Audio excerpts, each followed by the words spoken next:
Exactement, 11h passé de 13 minutes. Retour dans ce studio, dans Bon Week-end. Bégué Boubar également, nos journalistes pour cette page d'info. Retour, Inch'Allah, à midi.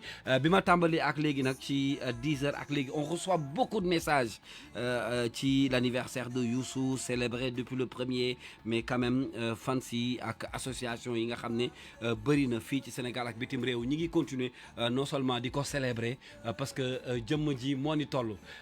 On suit l'actualité tey nag dama am mbégte dama am mbégte ñaari yoon pour dalal man sama influenceur préféré. Il s'appelle Pascal. C'est l'un des meilleurs de sa génération. Pourquoi? Parce que quand il a décidé de faire ce travail-là depuis des années, il fait ce travail mais avec la manière. Waaw xam ngeen nag man moom j'ai l'habitude de le dire bu ma ci waxee rek am na lu tax. C'est pas parce qu'il est mon frère wala dama bëgg li muy def moo tax ma koy wax mais c'est par qualité yi nga xamante ni moom moo nekk ci moom. Pascal démb laa yëg ni waa ji yegg si na Sénégal maa ngi tooñ sànq moomoo naan ko xam naa ni miin na avion yi ndax jaabante bi mais bi ma yëgee ni il est à Dakar dama sauté ci occasion boobu pour recevoir ko non seulement pour ñu waxtaanee actualité musicale bu Wally Ballago Seck qui va reprendre aujourd'hui ses activités sur scène defe naa ma nga COP 21 mais aussi qui prépare une tournée internationale. Xam naa ni dalal Pascal moom mënul nekk leneen lu dul mbégte boo seetloo sax dama ko teerew ak papam Thione Ballago Seck laa ko dalalee mais à côté parallèlement bi may seq waxtaan bi ak yow dama ne la awa moom taalibe Cheikh moom foog mu ñëw tey. surtout loolu waaw taalibe Cheikh moom tey foog mu ñëw fekkee waxtaan bi.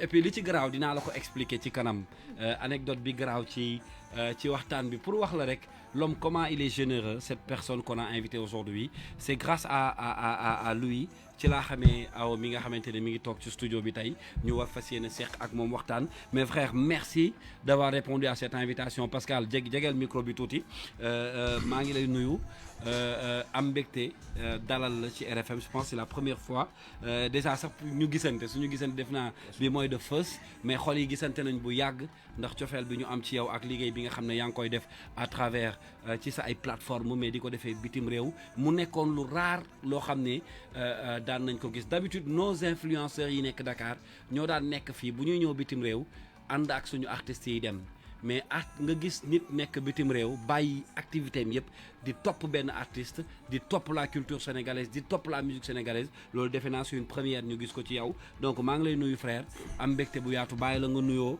ak auditeurs yu RFM bàyyi la nga nuyoo ci sa kër parce que bu ma nee Futur Média je parle de Youssou Ndour te xam naa sa Youssou fi mu toll ci yow ak sa diggante ak sa wayjur ak Youssou Ndour donc yaa ngi ci sa kër ma bàyyi la nga nuyoo. A'uuzu billaahi mina shaytaani rajiim bismillaahi rahmaani rahiim. DJ Kalvi maa ngi lay siyaar di la nuyu je suis vraiment mais vraiment honoré et je pense que après DJ Yves qui m'a permis de découvrir les plateaux télévisés c'est la première fois que je m'assois sur une radio mais pas n'importe laquelle c'est la RFM la radio du peuple le chanteur du peuple le légendaire le Sénégal sunu papa Youssou Madjiguène Ndour te balaa may nuyoo dama koy souhaiter barki dem def naa ko moom ak sunu papa Mbéjee Faye happy birthday di leen ñaanal gudd fan di leen ñaanal wér-gu-yaram di ñaanal sunu borom jël si sunuy fan jox leen nag ñoom seen dund am na njëriñ voilà grand Kalzu maa ngi lay siyaar di amaat honneur vraiment doon rêvé jàkkaarloog yow tey la ko yàlla tudd mais yàlla xam na ni fii la ëppee kontaan naa trop daal fii la ëppee parce que lii ñu def tiin tey la waralu ko rek lu dul sa yar j'ai l'habitude de le dire nit ku am respect nga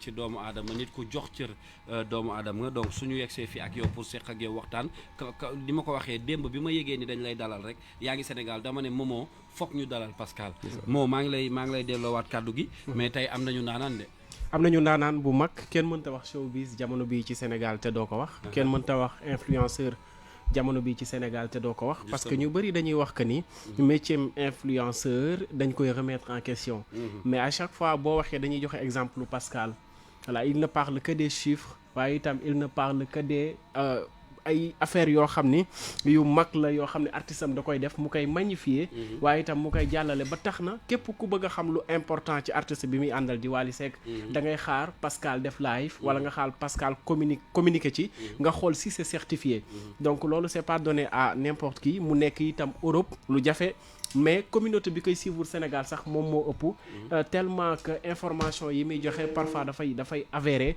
donc loolee dañ ko ci féliciter en tout cas am nañu gan bu mag a mag moom mi nga xam ni moom moo di Pascal di cousin Wally Ballago mënoon naa sol boobu waa ji moom rek plateforme la est-ce que xam nga ni Pascal rek nga koy seen muy dox rek Pascal rek moom rek plateforme la jëmmam rek plateforme la donc c'est un réel plaisir mais dama am ko à côté elle nag moom c'est mon amour et puis taalibe Cheikh la moo tax ma gën koo bëgg awa mais kontaan naa yow tamit ci foofu seq ak ñun jotaay bi ak Pascal noo def mbaa yaa ngi am jàmm alhamdulilah bàyyi la nga nuyu auditeurs yi alors di nuyu auditeurs auditrices RFM yi c'est un grand plaisir honneur la ma fekk si la fii ci rajo RFM bon week-end kon ñu ngi koy defee tous les samedis depuis des années waaye ma ci am plaisir di ci nuyu sama xarit Pascal mu jumeau waaye nag tey faw mu ñëw ndax ki tax ma ñëw sax laa daal di wax sama nit la moom sama góor la sama xarit la plus grand influenceur laa ko daal di tuddee Pascal bu Wally Ballago Seck ndax moom ku ko ne Pascal te tegoo ci Wally Ballago Seck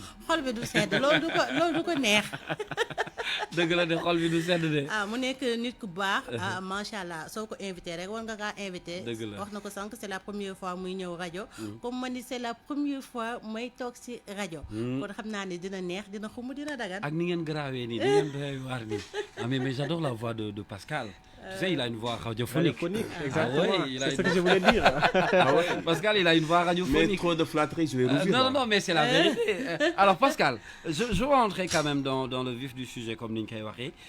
Qu'est-ce qui t'a inspiré aujourd'hui à un moment de décider? Parce que pour moi, c'est une décision que tu as prise.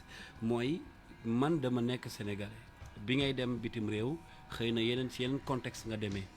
Nga dem nekk bitim réew, non seulement di liggéey pour si sa bopp mais à un moment nga décider ni kii di artiste bu ñuy woowee Wally Ballago Seck ba tey suñu waxee Pascal dañuy wax Pascal bu Wally bu weesoo deret bi nga xamante ni seq ngeen ko muy sa cousin lan moo andi déclic bi de suivre Wally Seck sur ses activités et de décider que man dama bëgg a nekk non seulement vitrine bi nit ñi di xoolee Wally Seck non seulement en France mais partout dans le monde ba tey am nañu ci bëri bu ñuy douter sax ci ay informations dañuy bëgg dugg ci sa page pour savoir exactement qu'est-ce qui se passe lan moo andi déclic boobu.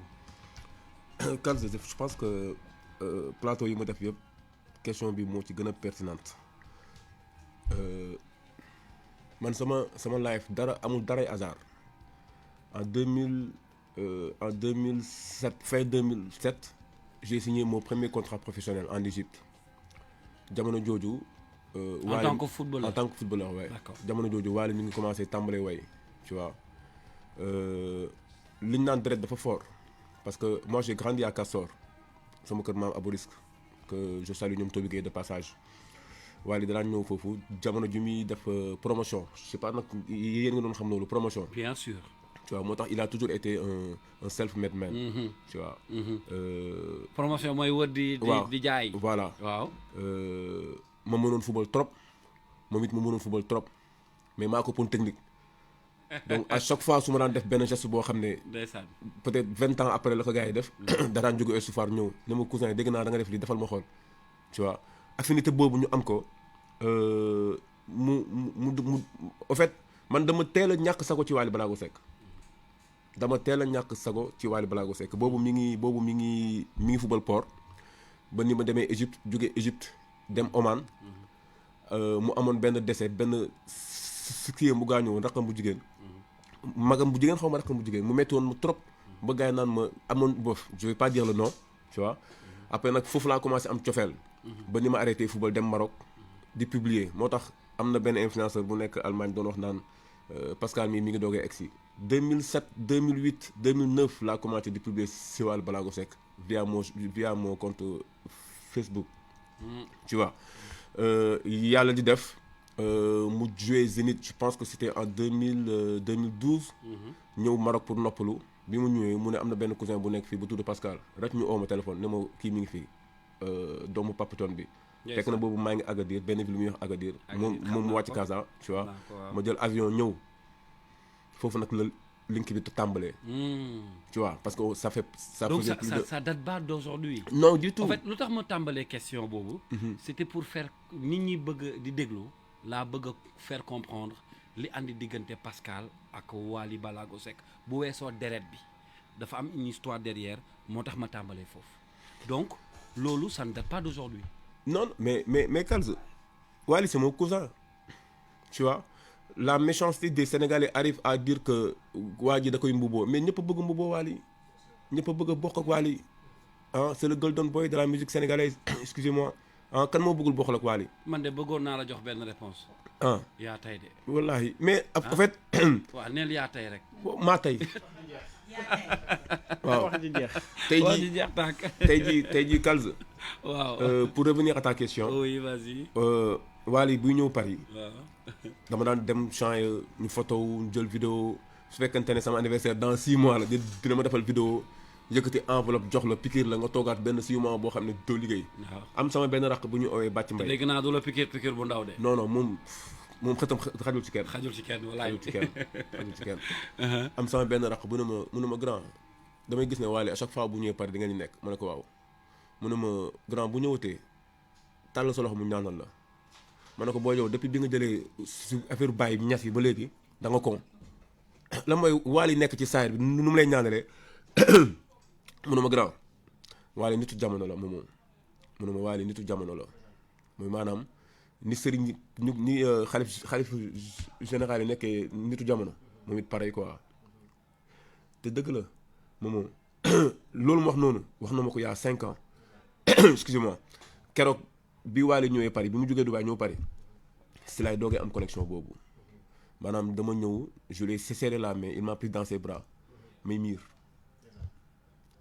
rabbul kaaba tu vois may miir laa miir affaire bu doy waar après mu dalal ma ñu waxtaan ci détails yoo xam ne bref kenn ko ma wax si rajo tu vois si laa xamee ne kii li mu naan du neenub neen waaw man keroog laa ko xam am na lu nekk ci ginnaaw non je sais pas xaw ma lu nekk ci ginnaaw wala ci kanam mais daal xam naa ne kii du neenub neen mais Pascal l'artiste en tant que tel tu sens que c'est un artiste qui est différent des autres. Wally Ballago Seck je sais pas même si c'est un Sénégalais. Oui. Wally Seck est différent de tout le monde. C'est quoi cette différence? Il est dans une autre planète. On n'est pas au fait. Non je veux qu'on parle artistiquement parce que yow xam naa ni déglukatu musique nga moo tax ma ni la cette différence artistique là c'est quoi à ton avis? Avant même de revenir sur le plan artistique je vais venir sur le plan humain. tegal ma cousin bi ne. Sur le plan humain DJ autant pour moi. Pas de problème Yves c'est mon ami. Kals xamul tax. Oui. Plan humain bi Wally bokkul ak ñun moomoo il faut que nga je sais pas fréquenter c'est un gros mot. Mais il faut que nga côtoyer ko pour savoir la personne. pour xam la personne dëgg la. c'est une personne extraordinaire wax naa ko nee naa ko Kouz cofeel ak mbëggeel suñu borom rek moo ko yelloo du nit. mënuma Kouz yàlla nañu yàlla boole baal. parce que loolu c'est ce que tu ressens je ressens la même chose pour toi. c'est pas pour tes beaux yeux que ma ne man su ma dëkkoon Paris li may liggéeyal mënuma ko liggéeyal sama bopp su ma nekkoon Paris. Donc l'amour que tu me voues c'est réciproque. Non c'est parce que tu fais un excellent boulot quand même. Mais hormis le travail ça humainement moo tax su ma gisee nit di wax safaan ci Wally man ça me choque. daf lay jaaxal daf may stressé daf may stressé. Alors Awa pas de jumeaux aujourd'hui hein. Quand on parle de Pascal et de Wally peut-être loo koy laaj mais ak loo ngi ciy yokku yow ça t'inspire à quoi seen diggante ñoom ñaar fidélité bi bëggante bi jàppale bi di ko représenter partout bu ñu gisee Pascal rek tu penses automatiquement à Wally. waaw loolu lu naturalité bi moo ko andi. au fait ñoom ñaar seen diggante c'est quelque chose de naturel parce que Wally forcé wu ko Pascal forcé wu ko Wally suñu jëlee maanaam wàllu tey deret bi ngeen bokk. dafa nekk la nga xam ne bëggante bu sincère la mais tey man su ma demee bay laaj Pascal dama koy laaj ci wàllum liggéeyam parce que tey amaana bëgg bi nga bëgg Wally wala di fësal liggéeyu Wally moo la dugal ci influenceur ngay publier ay vidéos mais tey da nga dem ba nga xam ne dans le monde entier dañ ci ràññee Pascal mais le choix de Pascal avec les promoteurs c'est quoi parce que influenceurs yi bari nañ fi ba nga xam ne tey ku ci am événement sax day koy jaral mu daggal la billet andi la Dakar. min na avion yi de. man de xam naa buy dellu nii foog ma la ngaamu ci valise. waaw foog ñu dem. Foog ma aller-retour mënta ñàkk. oui Pascal répond. question bi xawma question piège parce que je vais essayer de répondre sans prétention aucune. Vas-y. Je pense que bii mooy le 13 décembre bi bu Abi and Go Events moo nar a nekk sama 5e fois boo xam ne promoteur moo ma jëlee Paris indi ma Dakar. te su ma ñëwee tamit fekk fi samay créateur de contenu samay nawle youtubeur ou influenceur je me mets plus bas que terre parce que ñoom laa fi fekk. Il faudrait aussi que les Sénégalais sachent que j'ai démissionné de mon boulot d'un contrat CDI pour Wally Ballago Seck. Ah bon? Bah oui. Mais ça c'est quand même risqué voilà. Tout est risqué dans la vie. Moom sa yaram a ngi xasan people nga. waaw avec tous les problèmes nga xam ne tey Wally mu ngi koy dund. c'est au fait man kayitu dëkk ba laa yore suba su ma bëggee liggéey damay liggéey. li la moom bëgg a laaj mooy ndax Wally jar na ko. waaw mais plus que jar na ko parce que dégg naa lu ne. dégg naa am na loo xam ne mënu ma ko wax ci olof parce que dafay ñaaw mais mën naa ko ci tubaab. Les gens me traitent de larbin. Tu vois, les gens me traitent de tous les noms inimaginables qu'on peut pas dire un être humain. Tu vois, à cause de Wally. Mais damay accepter parce que c'est un choix purement réfléchi. Parce que moi je triche pas. Je triche pas et je fais pas semblant. Et je suis pas dans la demi-mesure. Eva. su ma yeewoo maa ngi dugg Celio maa ngi dugg Zara di xool marque yi yan tendance nañ génnee sama t-shirt bi gën a tuuti bi may def Wally Seck ça coûte 32 € vers les 28 000 je paye 20 à 25 € pour def flocage. Genre benn t-shirt man bu may sol daf may dikkee benn 55 000 je pense pas que dina ko jaral influenceur bii fii donc ku ci nekk nag ak sa degré ni nga toppee sa waykat bi. été bi duma sol yére saa boo ma gisee maa ngi sol Wally Ballago Seck. seddaay bi là je viens d'acheter un pull à 120 €, fay 45 € pour ñu defal un flocage. Tu vois loolu pour lan la parce que la communication elle est large. Tu vois tu peux pas seulement allumer ton live. Tu vois di tànqal nit ñi pendant 4 heures de temps il y a aussi une autre communication. Là tu me parles du contenu que tu te proposes aux gens qui te suivent c'est ça. Aux gens qui me suivent parce que je fais de la livraison aussi de temps à autre à Paris. Donc pour man su ma solee t-shirt bi te Wally dafa neex a wane. léeg-léeg nga taxaw ci feu rouge tubaab bi wàcce fii ah il est beau gosse. c'est un chanteur. ma ne la waaye ma def nii wala parfois sama uffeur ba pare dafa may dal lu bëri moo tax liggéey bi dama ko bëgg parfois ay Eva Paris ma taxaw feu rouge ak sama uffeur tubaab wàccee am na benn application bu tudd Shazam. ne ma excuse-moi est-ce que je peux Shazamer ma ne ko bien sûr mu def ah il chante bien c'est qui c'est un Sénégalais. ma jaay sama artiste benn nit boobu. son bi bu ko neexee. famille yëpp mën nañu ko déglu ay xaritam dinañ koy déglu. évidemment ba pare kii tamit wax ma loo xam ne je sais pas nag mën naa ko wax ci rajo parce que tey jii Pascal bi dafa gaaw trop. non Eva c'est vrai Momo. Pascal bi dafa gaaw trop. avant moi il y avait les autres. Tu vois. Mais j'ai eu la chance d'avoir des gens comme DJ Yves. J'ai eu la chance d'avoir des gens comme Sidat Thioune. J'ai eu la chance d'avoir un parrain comme DJ Kalz. Quand je fais une erreur il me rate pas. Il me rate pas. Tu vois léegi nag man tamit ma nekk am na kenn ku ma wax benn affaire léegi laa ko jot message mu ne ma Momo. mu ne ma lii Pascal di def pour nga comprendre ko c'est un état d'esprit. Bien sûr. C'est un véritable état d'esprit. C'est un état d'esprit. Avoir un esprit positif. Un esprit pour positif. mën a comprendre c'est un état d'esprit c'est ce que je voulais dire. Bien sûr c'est un état d'esprit li muy expliqué boo koy déglu sax sa yaram dafay daw bon j'avais 3 questions sax pour moom benn bi répondre na ko muy humainement li ko boolee ak Wally Ballago mais am na ñaar am na boo xam ne ñor na ma trop mais xaar ma denc ko tuuti. mais jox ko benn donc déclic bi la moo créé déclic bi ba Pascal ne jot na ma bàyyi sama liggéey ma concentré aussi Wally Seck parce que sànq da nga ko brosse rek jàll mais nekk na lu ñu war a taxaw parce que loolu xaw ma na la ko tubaab waxatee sax. mais Wally 2,5 millions la gars yi di wax ni la koy fay par weer. très bien li nga loolu la commencé booy di wax ci réseau liggéey yi. ci li nga xam ni moom moo di influence bi nga xam ni yaa koy def ci Wally Ballago Et Seck que da nga c'est dem des ba mu rumeurs, hein, nekk c'est pas liggéey vrai. boo xam ni am na ak loolu ñu wax ni mi ngi la koy fay comment ça s'est passé ba déclic boobu am ba Pascal ne jot na ma bàyyi sama liggéey ma concentré wu ci sama cousin. sama yaay jaaga yàlla na ko yàlla yërëm te xale ko àjjana. amiin anniversaire u Papa Thione dafa fekkoon mu jóge mu ñëw Sénégal. ma ñëw je salue de passage Ndiaga Euro. ma ñëw ci place Ndiaga ma ne ko. Et puis c'est quelqu'un de très honnête hein. C'est-à-dire que Pascal quand il te parle réglé ay état du mari réglé wu ko de. si ay jiboo naakee moom day tudd ay tur wax ak ñi muy waxal. mais les francs c'est une personne honnête. Vas-y mon frère excuse-moi de te couper hein. grand xam nga lu tax loolu. waaw. j'ai un cousin qui s'appelle Babacar Ndiaye nee na. waaw yére bi ngay sol. waaw xamuloo fu ñu koy simmi xamuloo ku koy simmi. dëgg la de. je sais pas nag dégg ngeen ma. bu baax yére bii nii. xaw ma ku koy simmi xaw ma fu ñu koy simmi. tu vois donc looy wax rek na doon lu dëgg moo tax kii mu bëgg ma. voilà fan laa nekkoon. yaa ngi woon ci Mama Diaga. voilà dama ñëw Sénégal ma dem si Ndiaga ma ne ko grand tournée bi ñu def Brescia ak Firenze je sens que je peux apporter une valeur ajoutée à Wally mu ne ma man rek su ma la joxee ndigal c'est bon parce que maay kilifa Wally mais demal sa yaay nga laaj ko mu jox la ci ndigal ma dem ci Mama Diaga Galz ma ñëw toog mu ne ma waaw yow kañ nga ñëw ma ne ko ñëw naa am naa fi 3 jours musul nangu ñu wax ma Pascal. Ouais elle n'a jamais voulu qu'on m'appelle Pascal tu vois moom Djibi Diagne rek. parce que Pascal c'est pas ton vrai nom. Voilà c'est pas mon vrai nom ma ñëw ne ko waaw maman dama bëgg arrêter sama liggéey dama bëgg def préavis tu vois mu déglu ma pare mais bi ma waxee démissionné rek mu teg kurus bi mu ne ma ngay lan ma ne ko dama bëgg def arrêter lépp pour ànd ak Wally mu ne ma bul ma fontoo Wally li muy am événement Europe bëriwul bu amee événement fii mën nga ñëw dagg si biir nga jàppale sa frère mais Wally day liggéey bu mu la ëpp ful la bul arrêté si liggéey nag Wally de ma ne ko waa baax na yaay ma dem ci Mohamed wax ko Mohamed na ma tu as mon accord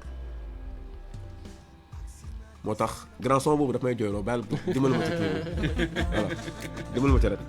léegi dama la bëgg a téye foofu tuuti relation bi nga am ak Wally Seck da nga ci seede digganteem wala sa diggante ak yaayam Diaga. Diaga nekku fi ñu ngi koy ñaanal suñu borom xare ko ci àjjana yu gën a kawe yi.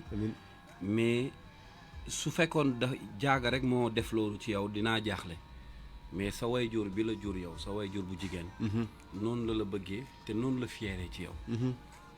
déglu. asalaamaaleykum wa rahmatullah. Galz na nga def su ma nee ne tuuti boobu na nga def sama soppe sama xarit waaw yow soo ma laajee ci Djibi ci Pascal moomu dama ci sawar a tontu kooku doom boo xam ne la doom bu ma noppal la macha allah bugguma ko sax gërëm ndax nee nañ jaay bu gërëmee doom nee nañ yow yaa ko catu wax dëgg yàlla lekkul dara bàyyi ma moo may toppatoo barki démb la ñëw ak seenoo daf ma fekk ma feebar sax mais dafa daw ak man dafa daw ak man hôpital clinique bu fee sonn naa xaalis bu bari la ñàkk foofu keroog parce que asma bi daf ma daaneeloon mais dama koy sant rek di ko gërëm di ko ñaanal yàlla na yegg nit yoon ku koy xaar yàlla na nga xaddi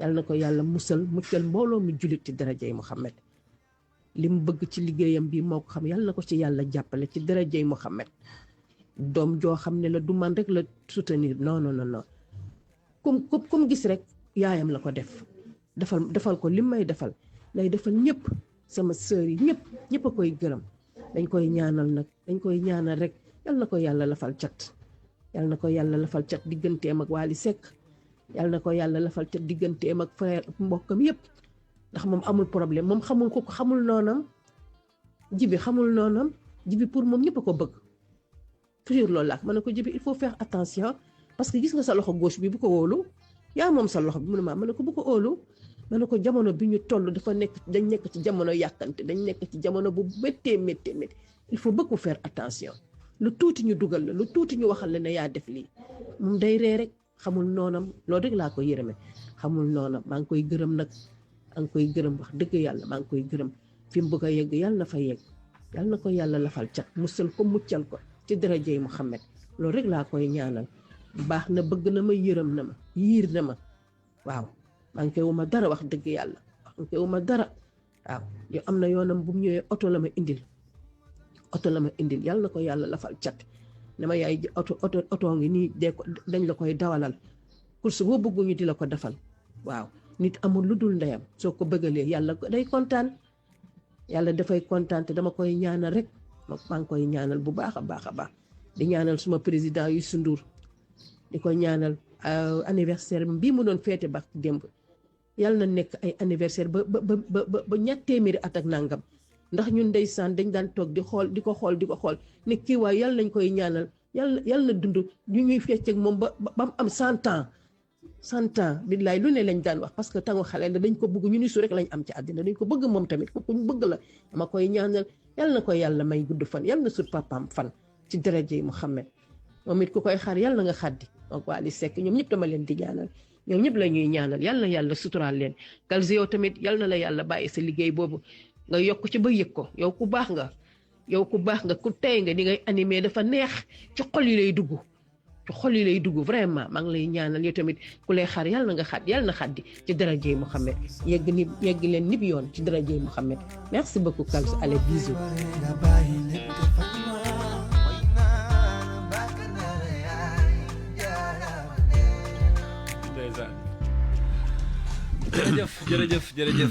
jërëjëf yaay booy merci beaucoup pour ces mots moom nag Awa c'est que Pascal maman daf ko jur mais ëppale wu ma fa de mbaa xam nga loolu mais mère bi man lay bëggee mère bi man lay bëggee parce que sama xarit la bi may jokkoo ak moom ci suba bi ma ko nee maman rek xol bi dafa sedd voilà muy yaay ju baax ñu ngi koy ñaanal gudd fan ak wér ba li mu sentu ci njaboot gi mu fekkee lépp yàlla bu ñu séddale dara ci ginnaawam yàlla na fekkee lépp yàlla na wér et puis c'est une maman qui est très fière de son fils yow jigéen nga moo tax ma ñëw ci yow yaay buy wax lii ci doom dafa sedd xol de en tout cas sedd na xol sa fierté la tey dina tax ñi ku xamul woon Pascal à travers RFM à travers Bon Week-end dinañu xam tey kan mooy Pascal au vrai sens du mot parce que doom bu ci nekk lii ngay ñaan sa yaay toog di la gërëm di la remercier di la ñaanal kon la maman je l'ai une fois vue mais elle est très belle moo daak Pascal nag macha allah waaw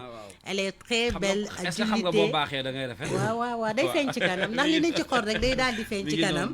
kon maman moom it ñu ngi koy souhaiter une très longue vie. ak yaay yëpp. Pascal on est fiers de toi. Voilà. Alors parce que ça c'est des mots qui viennent directement de ta mère, une maman qui est très fière de toi. lim na xam naa ne limul lépp sax. mais quand tu entends ces mots là mu jóge ci sa waajur bu jigéen ça te fait quoi. sama dogu bi moo ñëwaat rek mooy maanaam tant que mes 2 parents sont sur terre du ma am kër ci kaw suuf oto bi nii gis nga su ma ñëwee otom laay jël aw ma oto that's it maanaam soxla ma dara ci kaw suuf tant qu'il est en vie waaw su ma ñëwee Sénégal je ne sors pas moins de 200 wala 300 000 mais qu'est-ce que tu veux montrer par là que waajur dafa am solo. c'est man yàgg naa ko muy jooy di wax loolu nee naa leen man sama yaay yàlla na je sais que li dal Mama Diaga bés bu daloon sama yaay man je sais que bu ñu rawantee 1 an la et c'est une chose boo xam ne parce que wax naa ko je sais pas si c'est péjoratif duma xaar ñu naan ma da nga baax parce que xam naa xol bi ma yore non yow xam nga foo toll nii xam nga fi nga toll nii fan la yow da ngaa dégg yaa baax ba yaa bon sofatul. waaw mënutuma ko dégg sax mënutuma waaw je sais même pas la signification yaa bon. I'm telling you tu vois. Ça c'est clair. Donc sama yaay elle a intérêt à vivre longtemps parce que man tamit je veux pas mourir tout de suite nag life dafa neex. waaw tu vois du Kalzi. waaw je pèse bien mes mots de bés boo déggee ñu ne Pascal moom maire bi dem na. jàppal ne mën nga ñëw jël samay matériel des.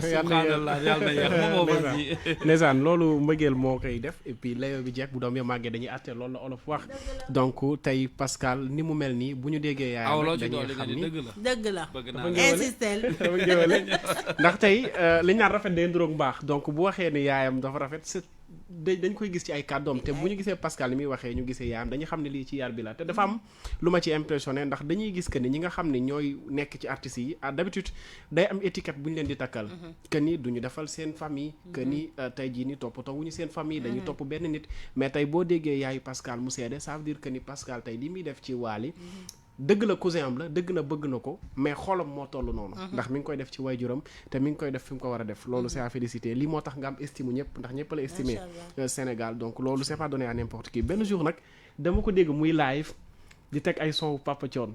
moo tax ma bëgg la laaj sànq grand Calzo mi ngi ñëw ci musicalement dama lay laaj lan mooy différence su Wally Ballago ak Papa Thione ak lan mooy seen point en commun ñoom ñaar. sant nga sa bopp lañ ci nag.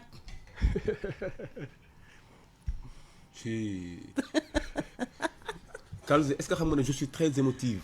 Pascal, I like you bro.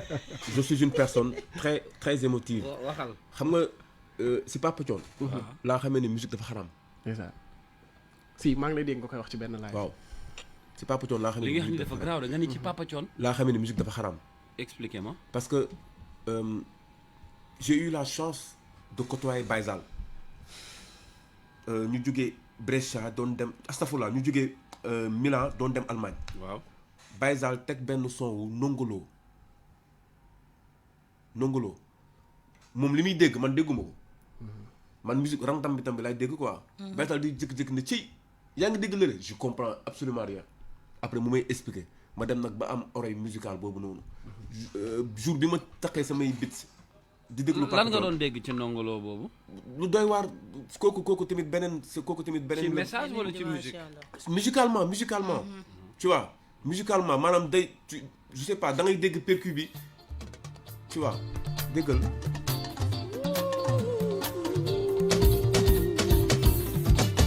samay xarit ñu mën juddandool Un artiste qui est toujours actuel hein. Ah mais il est toujours présent. ouais, il est toujours présent, musicalement il est toujours présent. Textuellement il est toujours présent. Donc je disais benn jour xam nga si ban son la defe naa ci masse bi la. Papa Thione masse. waaw. masse du mooy papa ñoom Benjamin. waaw. Massamba Ndiaye Massamba Ndiaye bi. mais j'ai eu des frissons j'ai pleuré ce jour-là. ci son boobu. si son boobu. Pourquoi? Parce que papa bof c'est là dama bëgg famille nag. Papa Thione buy way gémmiñ gi tu vois Mohamed Seck. Wally Seck buy way tu vois la bouche de Mohamed Seck. Tu parles de ce titre-là? C'est le meilleur DJ de l'Afrique de l'Ouest, du Cap-Vert. ça c'est vrai.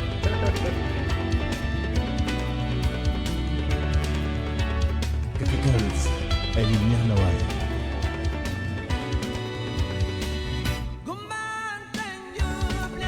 Et puis ce qui est grave sur ce titre de Thione Ballago Seck, c'est que il y a de l'afro, il y a du pop, il y a du mbalax et un peu du salsa sur ce titre-là. Cocktail musical. waaw xam nga foofu fan la nekk nekkul sax ci biir morceau bi fii la nekk fii. Bien probable.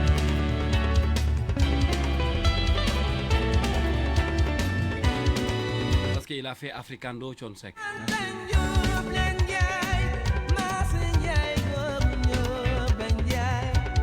Wally nii rek la mën a mel de. rek la mën a mel. mais DJ. waaw DJ. waaw. su ma juumee nag peut-être ñi xam musique mën nañ ma dog quoi. waaw. DJ Papa Thione dafa dër. waaw. man dama dër. waaw. am na moo yoo xam ne su ma dëree français laa koy eggalee. waaw. kon Papa Thione waru mën a way. normalement. mais xoolal kat en fait. ci Papa Thione la ñu xamee ni mën ngaa dër di woy. mais en fait xam nga dër dafa metti parce que dër commencement bi amul problème mais fin bi tey jii soo bëggee wax DJ Calzo bi kaa bi bu dee metti Yves mooy gën a yomb da nga fay dugal Yves après naxasaale ko Papa Thione le Sénégal a perdu. Un grand monsieur. Papa Thione Habib Faye dootuñu ko amati. dëgg la. Ça c'est des icônes. moo tax il faut arrêter de dire des icônes des légendes à des personnes yoo xam ne c'est juste pour les flatter. Papa Thione c'était une icône, c'était une légende de la musique africaine. Alors Pascal, balaa ñuy sori parce qu'il ne nous reste pas encore beaucoup de temps, il est exactement 11h47. Awa. Oui. Tey yow lan ngay xaar ci ku mel ni Pascal. Aujourd'hui il est devenu, tu sais pourquoi du ma ko may dara moom loolu sax bëgguma ko wax ci antenne bi. Mais il est devenu un ambassadeur. Effectivement. C'est-à-dire que day wax dara ñu ne wala dara day xew nga daw man am na lu xew fan yi la passé. dañ ma ne dawal bi ñu ma ko waxee rek dama dugg ci page am pour vérifier est-ce que c'est vrai ou pas. Effectivement ci laa dugg ci page bi gis ko muy bërëngu. bi ma ko gisee muy bërëngu ci taw bi j'ai compris que l'information est vraie. xaw ma ndax comprendre nga fi ñu bëgg a dem. Ça veut dire que il est devenu un ambassadeur. tey su fekkoon am na un message essentiel boo ko bëgg a jox ban message lay doon. en fait pour message bu ma koy jox ne change jamais reste comme tu es. sañu ko. parce que tey soo changé rek ñun daf ñuy daal di jaaxal parce que Olof Ndiaye nee na kenn ku la bëgg jar naa ba daw ba dee ngir ñi la bañ soit toujours positive ci say idée yi nga xam ne da nga koy défendre ci la nga xam ne yaa ngi ci mooy liggéeyal Wally Ballago Seck dëgg la nag des fois y a des hauts et des bas mais man Kals à part loolu may wax. idée yi li nga xam ne dama koy yokk maanaam pasu j'aimerais bien lui poser benn question parce que ce qui me tient à cœur parce que gis nañu ñun puisque ñun ci actualité rek la ñuy dox moomoo dama ne xoolal question yi ngeen ko rusoon yi laaj yëpp laaj leen ko xam naa ne donc da ngeen ko xaw a rus ñu people ko non moom ragalul dara ñun suñu waree showbiz dañuy showbiz laaj ko liñ ko bëgg a laaj mais tey gis nañu depuis la semaine passée le problème de Wally Ballago Seck man ba tey interpellé wu ma la ci amaana nag fii laa la doon xaar waaye Kals yaa dégg nag waaw gis nañu génnoon nga wax nga faramaareen yu bëri wala fans yu bëri du moins wala sénégalais yu bëri mere woon nañu Pascal tey communication ba nga xam ne communiqué woon nga ko ci problème Wally Ballago Seck bi ak ba nga ko yëgee nan la def. J'étais pas bien, j'ai perdu 3 kilos ou 4 même. ci saa si. ou semaine boobu noonu. parce que man déjà je mange pas. Je mange pas, je prends aucun excitant. Tout ce qui est excitant, c'est pas Pascal. Et moo tax parfois boo stressé, tu peux fumer une cigarette, tu peux faire un puff, voilà, tu vois. Je voudrais pas faire de la pub. Quand je stresse, je dors, mais je mange pas. Parce que pour man su ma nelawee su ma yeewoo damay fàtte mais day ñëwaat. moo tax wax naa la ko démb. su ma meree nit, j'évite d'écouter Wally. Je suis pas rancunier. Quand j'ai un problème avec Kals qui m'a fait du mal, j'évite d'écouter Wally. Parce que quand j'écoute Wally, je pardonne tout. Je pardonne à tout le monde. ma yeewu di gis image Wally. parce que man yéen image bi ngeen di gis bu ngeen xool Wally ci internet bi ak man bi may jàkkaarloo du benn. man damay gis wàlliwu man damay gis yërmande man damay gis noblesse. suñu gis-gis ak sa bos du benn. non du tout man sama gis-gis ak Wally Ballago Seck amul kenn ku ko man c'est man. mais attends mais Pascal kanaa kon yow Ibrahima ngay gis wala. man waaw Ibrahima laa gis. Kals baari Ibrahima dafa la jege. non dama lay laaj ndax Ibrahima ngay gis wala. mais xaritu yàlla bi laay gis xalilulaa bi laay gis. meilleur titre de l'album. mën na maa rey. kon yow nekk te Ibrahima ngay gis ñun Wally la ñuy gis. yéen Wally ngeen di gis. moomoo wala. woy wi ëmb na lépp woy wi ëmb na lépp li mu fi wax nii yëpp émission bi mooy woy wi. waaw. Kals ma may la benn secret. waaw vas-y. maa ngi koy may képp koo xam ne yaa ngi Sénégal wala yaa ngi extérieur. ayca vas-y. on est ñun si bàkkaar nañu dëkk. ndeysaan. li may wax nii nag Pascal la engagé. léeg-léeg sëriñ taalibe dina dem ci sëriñam. bu eggee pour mu ñaanal ko sëriñ bi génnee ay bàkkaaram te yëgu ko. ak suma bakkanu yaay bi nga xam ne moo ma gënal Wally Ballago Seck. Wally Seck képp ku ko jege. et que tu dégages des ondes négatives boo fay jógee da ngay set wécc. maa leen may secret boobu. ndax la. ah. ndax la. parce que du c'est pas une personne naturelle. mais li ngay wax nii su ma neexee ma ni c'est trop hein. non mais c'est au fait. ah mais t'as des arguments mais je peux dire que c'est un peu trop. non. ok moytul ma ñaar ñi ci Sénégal. kan ak kan. Youssou Ndour ak Wally Ballago Seck. waaw Youssou moom mën naa la ci jox rajo bi sax booy dem nii. sama yaay nee na ma sama yaay premier jour bi ma taxawee. mës na fekk may live moom xam nga dañ ma koo may mën naa la may aale moom sax booy dem. waaw mais. mu yóbbaale xanaa awaraay xaw a hésité waaye boobu. mais j'ai une histoire avec le king. c'est ça. avec même ta mère ah. waaw j'ai une histoire parce que man fi ma yoroo. waaw kër maam Wally kër maam Aborisk. waaw fi mu jàkkaarloo woon. mu nekk Saprom. jot naa benn message léegi mu ne ma ce jeune il est ambitieux. Mara Dieng. tonton Mara. je viens de recevoir son je l'ai message trouvé à tout à Paris. l'heure. Oui, il m'a dit nee na ma ce jeune il est ambitieux. Une personne adorable. Ouais, il une m'a personne dit que- une que- personne que- qui xam nga je vois que l'entourage du grand bi au fait ils passent tous inaperçus. C'est du jamais vu. ba pare Kals maa ngi nuyu sama xarit Birane. Ndour. Il t'écoute. Il faut que ma raw influenceur yëpp. malheureusement mais. non grand il faut que ma daaneel foofu. waaw ñëwal. Birane daf ma invité Olympia bi. waaw il t'écoute ah. Moom ma ñëw. ouais. ma ñëw sañse te samay appareil te sama ñetti téléphone mu ñëw ma toog ambiance bi ma gis DJ Kalzu toog gis Eva toog wax ji bëriwul kenn yëkkatul téléphone ma rangé waat samay arme toog. waaw. mu ñëw mu may expliquer ci pas bi di may expliquer parcours bi ça c'est bien. di may expliquer showbiz bi avant concert bi 1 heure de temps en fait il y avait aucun bruit sonore on entendait une mouche voler ma jàng fa àdduna lu bëri. L'environnement change la personne. Ouais, L'environnement change la personne, change c'est important. complètement la personne. Tu vois. Et j'ai trouvé aussi un Birane, mais qui est plus bas que terre, qui est humble, qui parle doucement. Booy wax Birane buy wax day mel ni écouteur yi dafa faible da ngay wàcc da ngay def nii. Là tu parles de mon directeur. ma ne ko après mu jox ma numéro ma ne ko mais grand yéen du ngeen ci. mu ne Pascal boo ma ooyee jotoo ma soit je suis en réunion soit ma nekk voyage. Et quand mais tu envoies un message, il te répond. mais il est jeune, mais c'est man moo tax gis nga. Il est joignable. Il faut qu'on arrête Mais les Pascal, pensées uniques. j'ai envie de te demander, tu es là pour combien de temps? Normalement, je dois rentrer dimanche, je sais pas lundi. Ouais, léegi nag partie 1 lañ def. On fera partie 2 samedi prochain. Inch'Allah, Il faut que tu restes. il n'y a pas de problème. Parce qu'il est exactement 54, le journal arrive dans quelques minutes. Mais man maa la demander solennellement Inch'Allah. que cette émission-là ñu defaat ko partie 2 parce que li ma la bëgg a laaj ci Wally Seck révélation yi ma bëggoon ñu génnee ko sax amuñu ko parce que malheureusement yow bi nga annoncé ni da ngay ñëw ci rajo bi dafa am benn nit bu am cofeel ci yow Ndeysaan. jóge ba Tëngéej Wallaahi il est là depuis 9 heures ndeysaan. rajaxe na rajo bi yëpp tey benn objectif la amoon Gis Pascal. nee na pour gis la Wallaahi.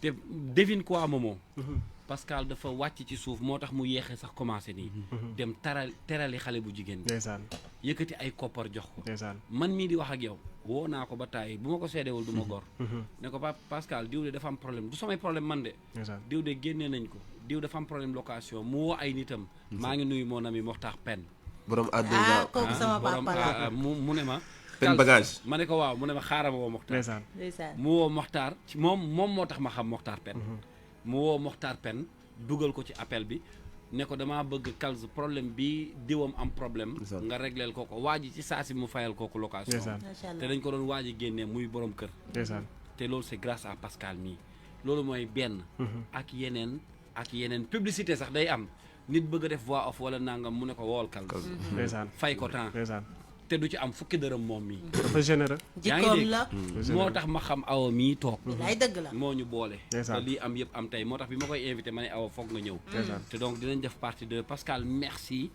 je suis fier de toi hein, frère Merci beaucoup grand. et Pareil. I like you I like you too. love you so I much got you. ah yàlla na yàlla sàmm I got yàlla you. na nga yeggal yan kàddu ngay tëjee Di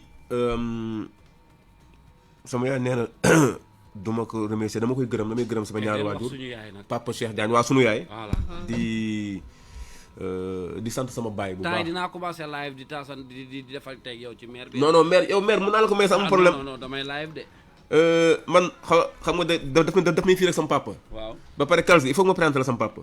loolu laay def Papa Cheikh. waaw Papa Cheikh Diagne. waaw ndeysaan tu vois maa ngi koy nuyu.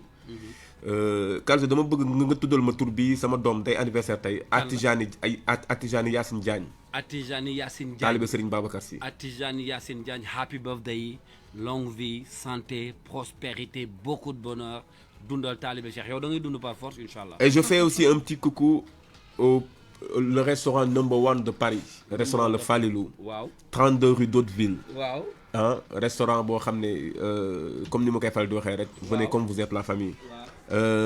du ma tëj sans sama sponsor A2 transport. waaw Pen mais bagage. Pascal may naa la benn chéri fii ah kii sànq fee laa ko fekk ba nopp ko. nopp naa ko elle est toute mimi elle est toute mignonne. c'est la fille de qui. de mon ami ah oui kii moom dama ciy takk morso. Kader génneel ma lii nii sama bébé bi dama bëgg mu feeñ parce que mooy chéri Pascal bu bees bi Pascal am nga chéri RFM dégg nga man ko ñëw léegi jox ko kii bi. waaw booy dem Paris yóbbu jox ko dépense bi. jeex na mi ngi noonu merci beaucoup mais Kalz oui oui Kalz dimbali ma rek. ayca kii rek laay tudd. waaw su ma tuddee kii tudd naa vraiment ren ñëpp. waaw maa ngi remercier sama benn cousin bu nekk Paris mi ngi tudd El Hadj Diouf. waaw cousin di nga comprendre lu tax ma remercier la. waaw xam à travers toi. Waaw. on te remercie. waaw El Hadj Diouf. di remercier koo xam ne bëgguñu tudd ko. Waaw. Kalz te xam nga ko muy Mbaye Gueye Pape Mbaye Gueye Tons. waaw tons nit ku baax nit ku Non, mais promets-moi que samedi tu reviens. Non, mais il faut moi une deuxième partie. Ouais, jeex na awa. Oui. Samedi di nga dellu si. Inch'Allah. C'est une promesse. yow bëggal rek. Momo. jërëjëf grand bi Borom mais yaa coordonné lépp. jeex na C'est le grand réalisateur. yaa mën Kader yaa mën gars yi. normal tu es mon mentor. Non, yaa fi ne. Léegi samedi prochain tu m'amènes les gars. Inch'Allah. Partie 2 bi. Inch'Allah. Merci beaucoup. jërëjëf. Jaa ngeen jëf. Publicité sur RFM. Le centre sectoriel BTP de Diamniadio vous informe de l'ouverture de son antenne située en face au champ SCAT Urbam sur les 2 voies du camp pénal et recrute pour l'année académique 2025-2026 des candidats ayant au moins le bac scientifique ou diplôme professionnel équivalent. Pour